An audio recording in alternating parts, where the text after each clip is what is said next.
Good afternoon once again and welcome to Lecture 3 in relation to IAS 33 earnings per share.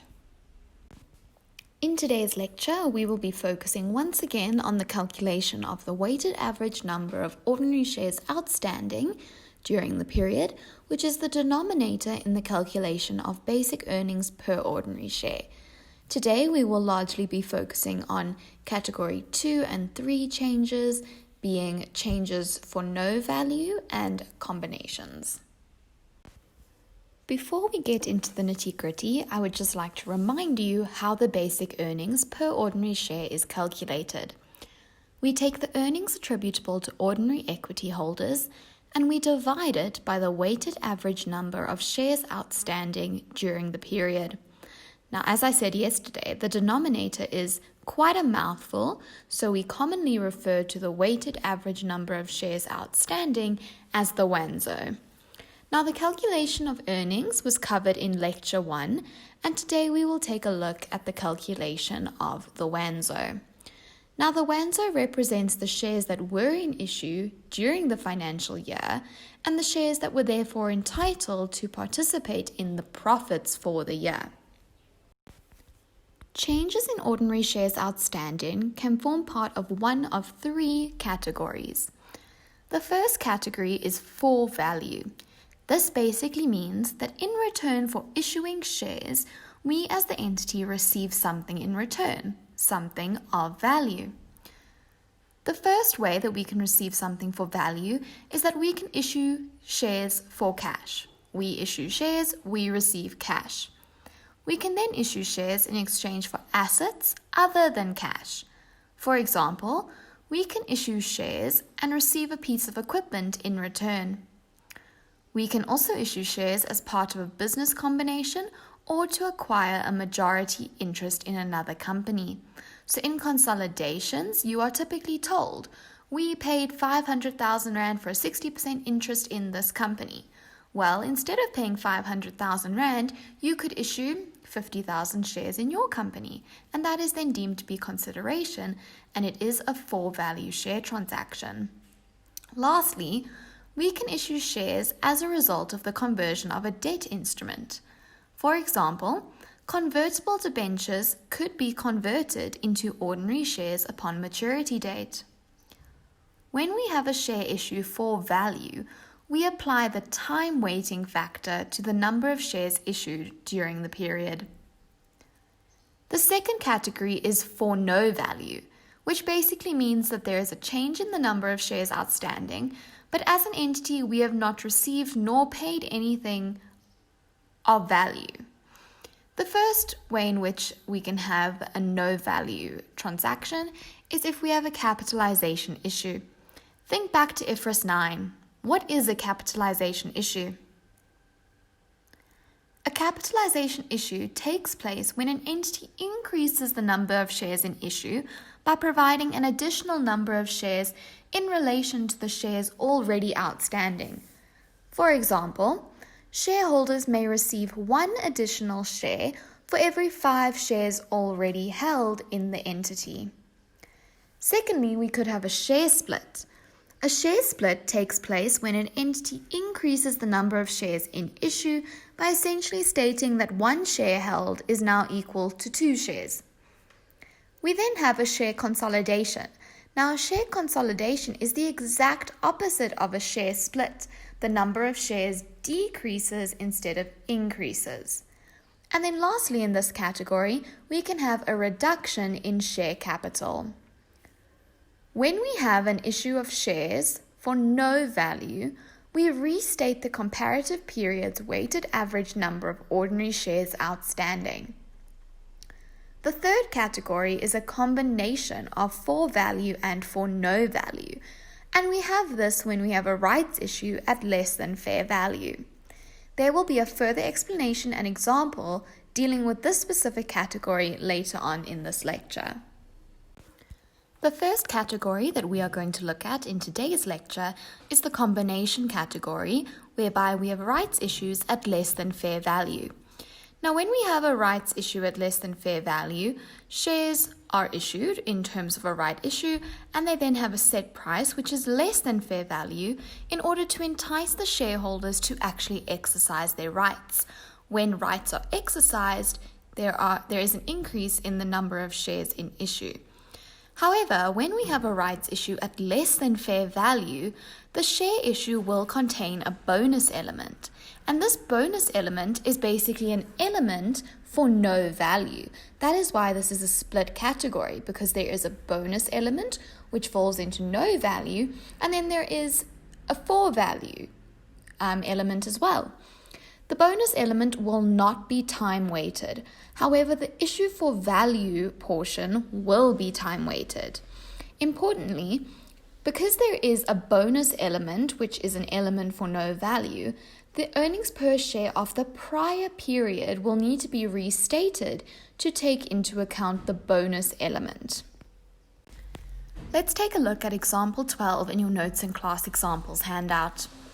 The number of shares in issue at the beginning of the year are 200,000 shares. The number of shares issued during the year by means of a right issue, and we know that the rights are exercised, amount to 20,000. The date of issue is the 30th of June 2020, and the year end of this specific company is 31 December. On the 30th of June 2020, the company had a rights issue in terms of which 1 share was issued for every 10 shares presently held at R2 per share. The fair value of the shares at this date was considered to be R2.50. Assume all rights were exercised at the 30th of June 2020. The required of this question is as follows.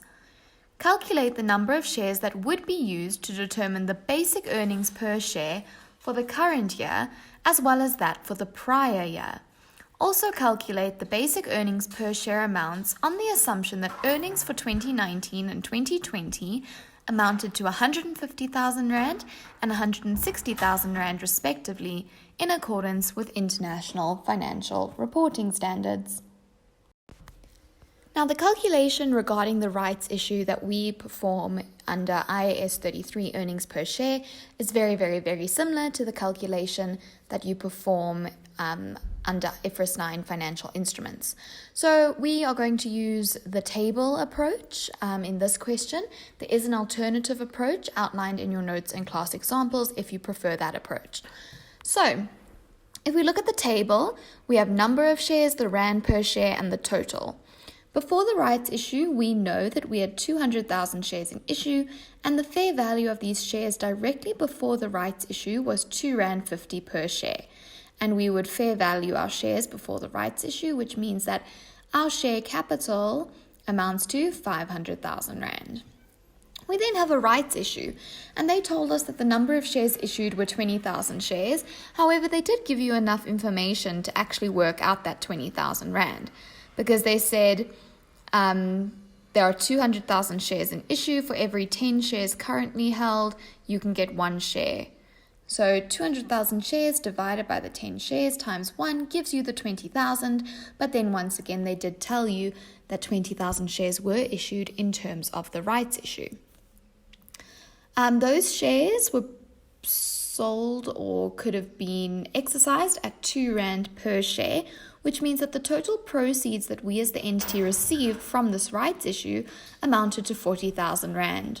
So after the rights issue, we had ordinary shares to the value of 540,000 rand, and that was made up of 220,000 ordinary shares. If you divide the rand value by the number of shares, you then get the X rights value of R2.45 per share. So the X rights value is R2.45 per share. We know that from the exercising of the rights, we as an entity received 40,000 rand. In order to determine the number of shares that you actually issued for value, you always take the proceeds that you received divided by the X rights value. So in this case, you would take the 40,000 rand proceeds and divide it by the R2.45 X rights value. That then gives you 16,296 shares which were issued for value. However, we know that in total we issued 20,000 shares.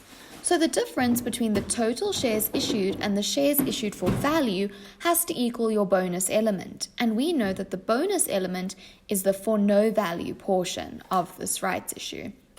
So that then means that your bonus element is 3,704 shares. We can now go and look at how this for value and for no value from the rights issue affects the calculation of our weighted average number of shares outstanding. So once again, we have a 2020 actual column, a 2020 weighted column, and we have been asked to go and restate the 2019 year, therefore I have a 2019 weighted column as well. So if we start from the very beginning, we know that at the very beginning of the 2020 financial year, there were 200,000 shares in issue. So in our actual column for 2020, we have 200,000 shares. They were in issue at the beginning of the year. None of these shares were repurchased. That means we had 200,000 shares throughout the entire financial year. So in the 2020 weighted column, we also have 200,000 shares.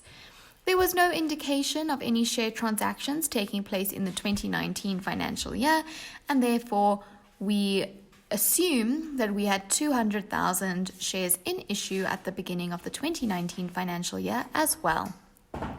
We then go and we need to put in our bonus element from the rights issue and the shares issued for value in terms of the right issue.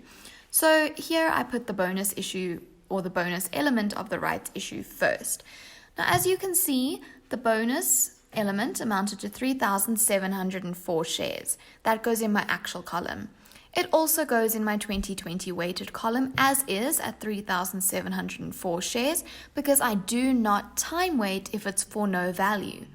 But what we know is when we have an issue for no value, that for no value portion has to also affect the prior year. So we always have to restate the prior year. So that means in 2019's weighted column, we also go and put the 3,704 shares. That is then the bonus element dealt with. Now we need to look at the number of shares issued for value. The total amount of shares issued for value was 16,296 shares. We know that the rights were exercised on the 30th of June 2020. We know that the financial year end is the 31st of December 2020. That means that the period that these shares need to be included in the calculation of the weighted average number of ordinary shares outstanding is from the 30th of June 2020 to the 31st of December 2020, which is 6 months. That means that your time weighting factor in relation to the number of shares issued for value is 6/12. So in order to get the amount of shares that we put in the 2020 weighted column, we take 16,296 shares actually issued for value, and we multiply it by our time weighting factor of 6/12. That then gives us 8,184 shares.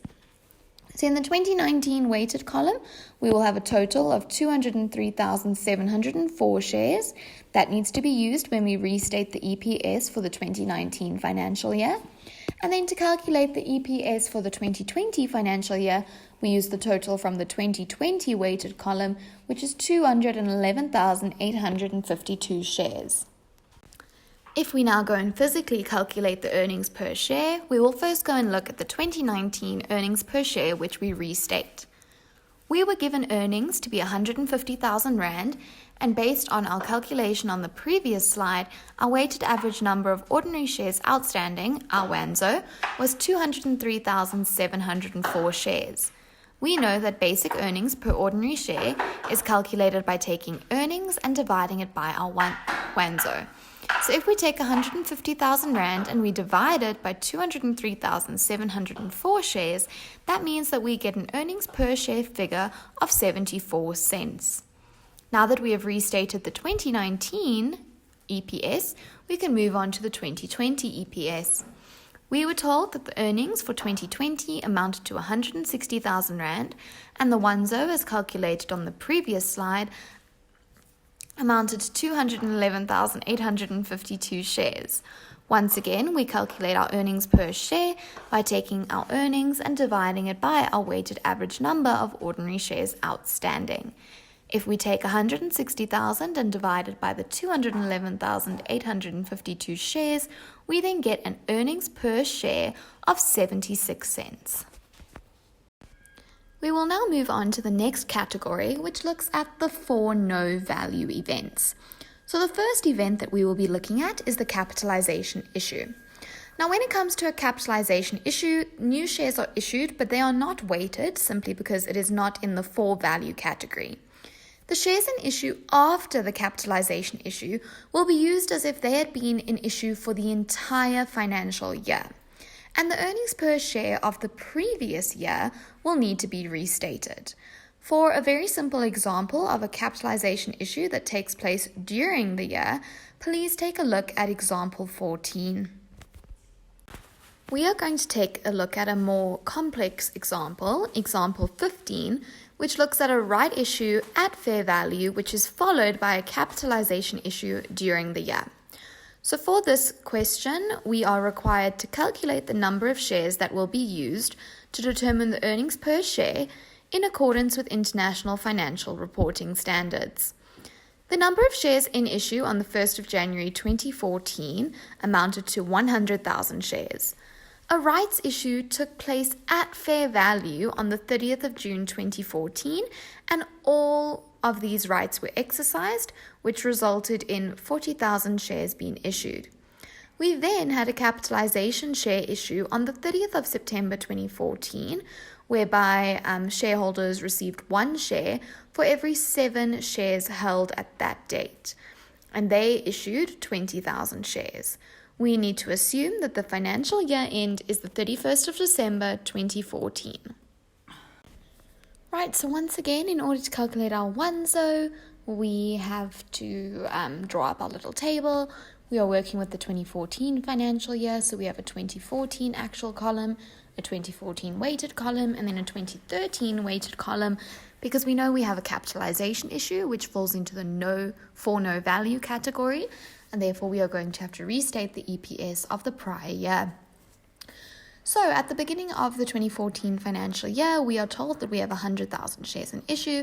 They are in issue at the beginning of the year. There is no repurchase or anything like that takes place, and therefore you had a full 100,000 shares for the entire year, which means that you have 100,000 shares in your weighted column for 2014, as well as your weighted column for 2013, as you are not given any information about transactions that took place in the 2013 financial year. We then know that the first thing that takes place is a rights issue at fair value. Now, what's really important here is that we have a rights issue at fair value. If we have a rights issue at fair value, do you think there's going to be a bonus element or a for no value element? The answer is no. And the reason is that the shares, the rights, they're exercised at fair value. Okay? And the shares are trading, all shares are trading at fair value just before the rights issue. So there is no bonus element here, which means all 40,000 shares issued in terms of the rights issue at fair value are deemed to be for value. We know that this rights issue took place on the 30th of June 2014, and our year end is the 31st of December 2014. That means that we had these shares in issue for July, August, September, October, November, and December, which is 6 months. We know that all 40,000 are for value, and therefore we have to time weight that 40,000 shares. So we take the 40,000 shares issued and we multiply it by our time weighting factor of 6/12. That then gives us a weighted number of shares to add to our 2014 weighted column of 20,000 shares. Now, that's the only share transaction that takes place before the capitalization issue. So I now just go and total those 3 different columns just for simplicity's sake in order to get the correct number of shares in terms of the capitalization issue. So under 2014 actual, you have 140,000 shares. Under 2014 weighted, you have 120,000 shares.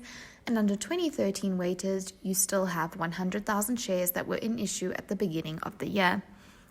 Now we go and do our capitalization issue, and we know that the capitalization issue falls within the for no value category, and that these shares that were issued in terms of the capitalization issue, must be treated as if they had been an issue for the entire financial year.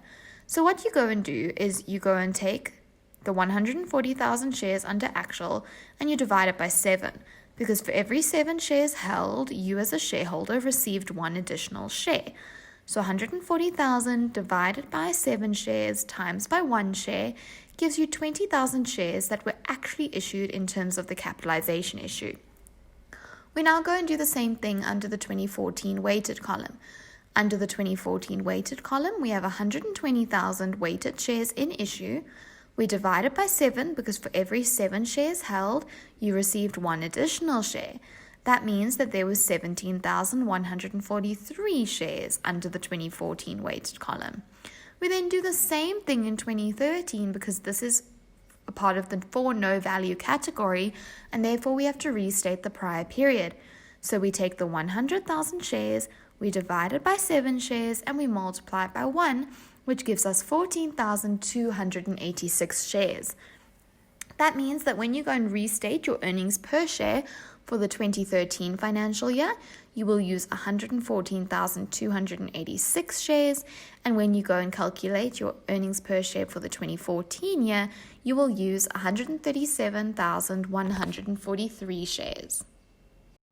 That then brings us to the next type of event under category 3, the for no value category, and that is share splits and share consolidations. Now, what is the difference between a share split and a share consolidation? Take a minute and think about it.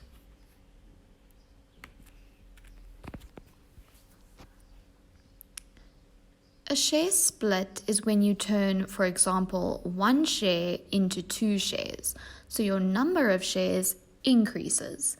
Whereas with a share consolidation, you turn 2 shares into 1 share. And therefore your number of shares in issue decreases. But what's very important is that whether you have a share split or a share consolidation, it is merely the number of shares that increases or decreases. The actual rand value of your share capital does not change. So if you have a share split, you could have one rand share. You then turn it into 2 shares. That just means you have 2 shares of 50 cents each. So your rand value remains unchanged, but your number of shares changes.